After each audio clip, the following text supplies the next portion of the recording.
Hey everyone! I know a lot of you have trouble creating your own game plan like we do here, because even though you know the strength of your champion, you're not sure how or when to use it. It can be tricky to figure out even for the best players.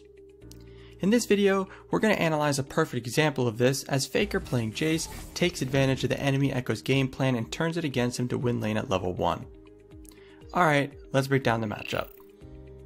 Jace is a melee ranged bruiser versus Echo, an AP melee assassin. They have equal burst damage, with Jace having more poke and extended damage. Jace has more range when in cannon form, and Echo has more wave clear. So, if you were Echo, you would probably think that you should just push to use your wave clear to your advantage. The Echo in this game thinks the same thing, so let's see what happens. Before getting into the gameplay though, let's make our game plan. Mission 1, let them push. Echo has more of a wave clear, so odds are he's going to try to use it to push the wave. If he doesn't, then Jace will have lane pressure anyways. Mission 2, use our range advantage to harass and get a health lead.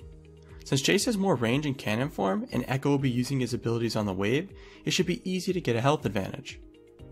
Mission 3, freeze to force Echo away from his tower, then punish. When the wave is frozen, Echo knows he needs to break it, so he's going to walk up, giving windows to punish.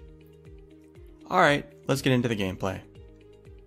Before the lane starts, the first thing Faker does is put a ward here to get vision of Gragas early on.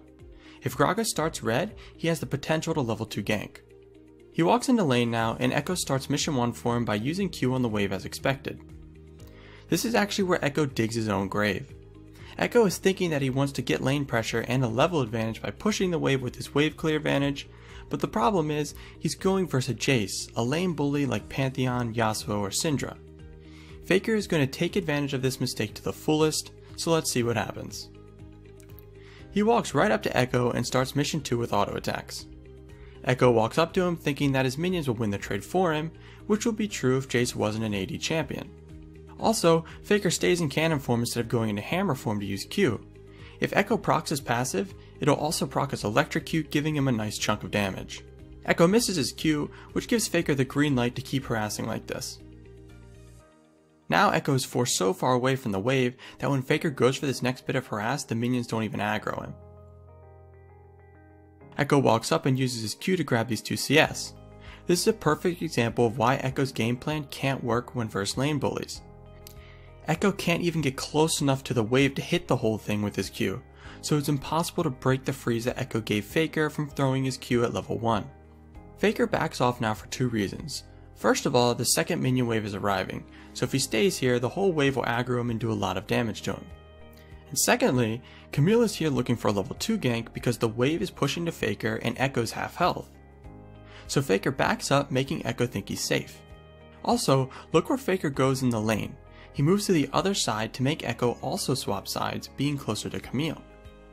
Camille goes in, forces Echo to flash, then Faker Q flashes to secure the kill. If he flashed then used Q, it would have gave Echo the chance to dodge it, so he buffered the Q first, then flashed to make it close to impossible to dodge, just like Ahri Charm Flash. This was just another flaw in Echo's game plan.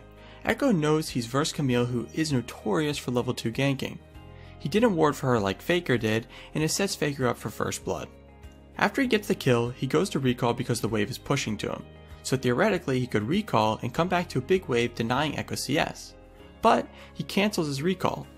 He realizes that he's not low on health or mana and can abuse this freeze even more. He grabs a few CS, then walks up behind the red wave, getting ready for Echo to come back to lane. As soon as he gets back, Faker continues mission 2 and lands an empowered shock blast plus an auto attack for some nice harass. Then he switches to hammer form because he sees Camille ready for another gank over the wall.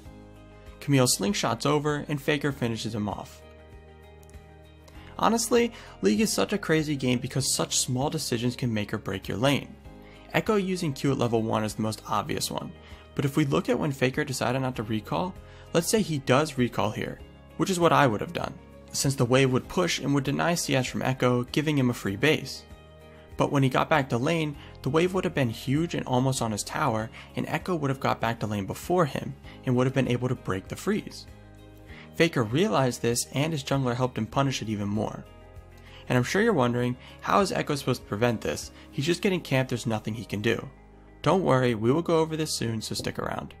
Anyways, Faker goes to recall again, but since the wave is too big and is about to crash on the tower, he stops the recall and collects the big wave.